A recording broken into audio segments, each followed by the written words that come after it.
Él es también la cabeza de la iglesia. Él es también la cabeza del cuerpo, que es la iglesia. La razón del por qué Él es cabeza de la iglesia es porque Él compró su iglesia con su propia sangre. Eso es lo que dice el versículo 13. Porque Él nos libró del dominio de las tinieblas y nos trasladó al reino de su Hijo amado, en quien tenemos redención, el perdón de pecados. Por lo tanto, Cristo es cabeza de la iglesia. Cristo es Señor de la iglesia porque es su derecho. ¿Por qué es su derecho? Él ganó. ¿A qué precio? Precio de sangre.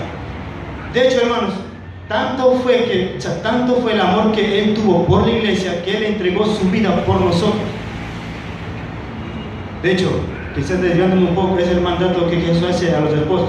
Esposos, amen a su esposa, así como Cristo amó a su iglesia, entreguen su vida. Por lo tanto, Jesús, después de padecer tanto en las manos de Dios Padre, porque Jesús padeció en las manos de Dios Padre, después que padece en las manos de su propio Padre, después que Jesús es bajado de la cruz, y después que Jesús es llevado a la tumba, Él resucita. Y al resucitar, según Hechos 2:36, Dios el Padre puso a Jesús como Señor y Cristo de todo. Por lo tanto, podemos decir que Jesús es Señor de la iglesia. Eso es lo que dice Hechos 2.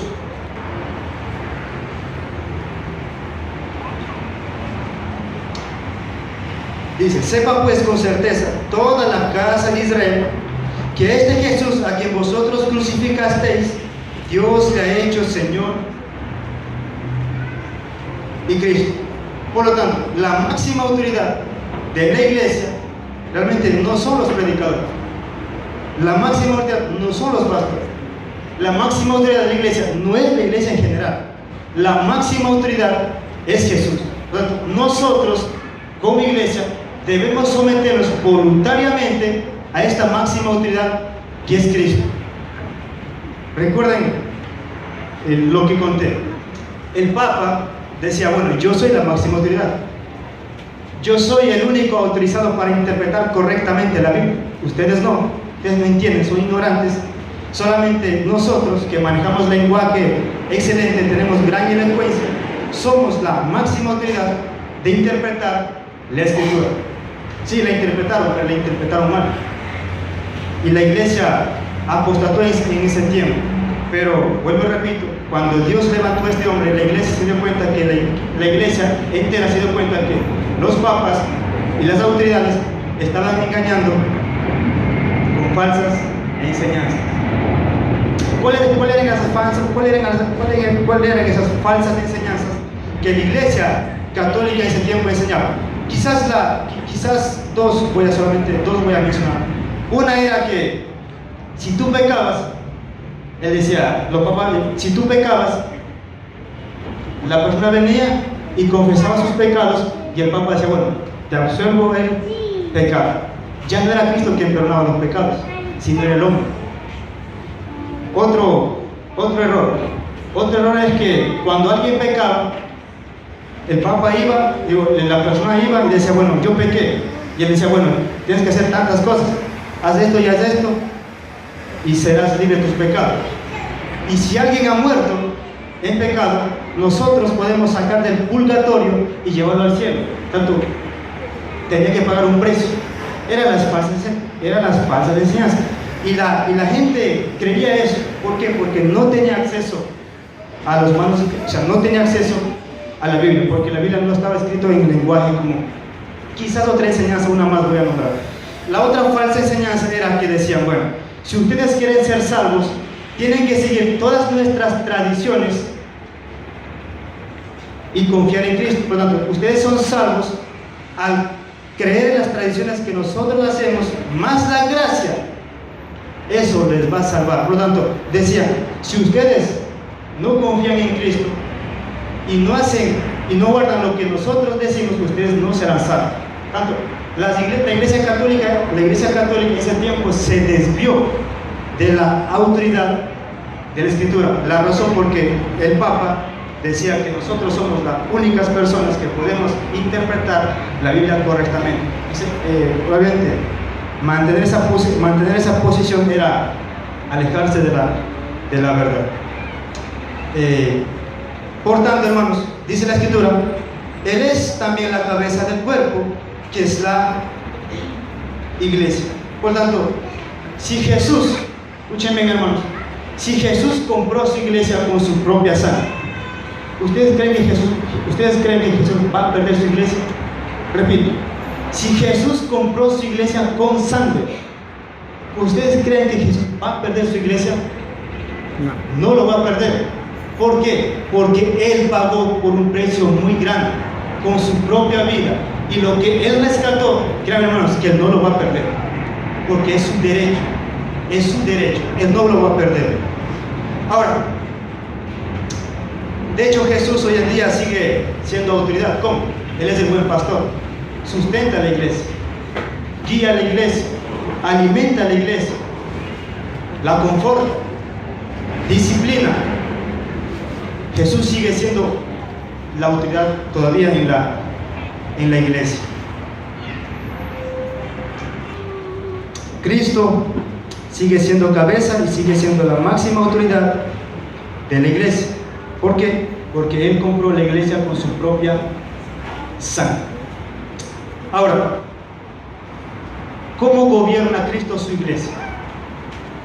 Si decimos que Cristo es la cabeza de la iglesia, Jesús no está hoy en día entre nosotros. De hecho, Jesús enseñó a los 12 lo que él dijo. Ahora, no está ni Cristo, no están los apóstoles. ¿Cómo gobierna Cristo su iglesia hoy en día? ¿Cómo? A través de su palabra. Y eso es lo que va a decir el apóstol Pablo en Colosenses 1:25. Dice la Escritura: de la cual fui hecho ministro, conforme a la administración de Dios que me fue dada para beneficio vuestro, a fin de llevar a cabo la predicación de la palabra. O sea, nosotros hoy en día no vemos visiones, no tenemos revelación audible de Dios, o sea, no tenemos eso. Pero Cristo dejó su palabra. El apóstol Pablo reconoce, dice: yo fui hecho ministro. Por tanto, ¿cómo el apóstol Pablo guiaba a la iglesia? Es a través de la predicación de la palabra. Tanto, cuando yo digo predicación de la palabra, me refiero a predicación bíblica, no fábulas, ni cuentos por aquí ni por allá, ni novelerías. Me refiero a predicación de la palabra, lo que Dios ha dicho. ¿Por qué digo esto? No sé a quiénes les gusta escuchar prédicas en internet, pero si ustedes ponen prédicas de Cash Luna, prédicas de Dante Gebel, prédicas de Joel Osteen, van a escuchar prédicas que van a motivar tu vida. 7 pasos para ser feliz, 7 pasos para ser el mejor cristiano, 7 pasos para que tú seas campeón. Eso es lo que a la gente le gusta escuchar. Pero básicamente esas prédicas simplemente son mentiras disfrazadas de verdad y sazonadas con la Escritura. Cuando el apóstol Pablo se refiere a predicar la palabra de Dios, se refiere a predicar lo que Dios dijo en ese tiempo, y lo que eso dijo va a trascender la historia. La palabra de Dios no ha cambiado. La palabra de Dios sigue siendo la misma. Tiene un solo significado, y ese significado tiene que regir por toda la eternidad. No podemos cambiar nada. Y el Papa cambió. Y el apóstol Pablo dice: yo fui hecho ministro, por tanto, yo guiaba a la iglesia. ¿Por qué? Por medio de la predicación de la palabra. ¿Quién es la autoridad de la iglesia? Dios. ¿Y quién inspiró la palabra? Dios. Por tanto, ¿quién predica? Dios. Por lo tanto, el apóstol Pablo era consciente de quién era Cristo y quién era Él. Él decía: yo soy un heraldo. Y cuando él dice yo soy un heraldo, simplemente significa que lo que dijo mi Señor, eso mismo voy a transmitir. Las mismas palabras exactamente.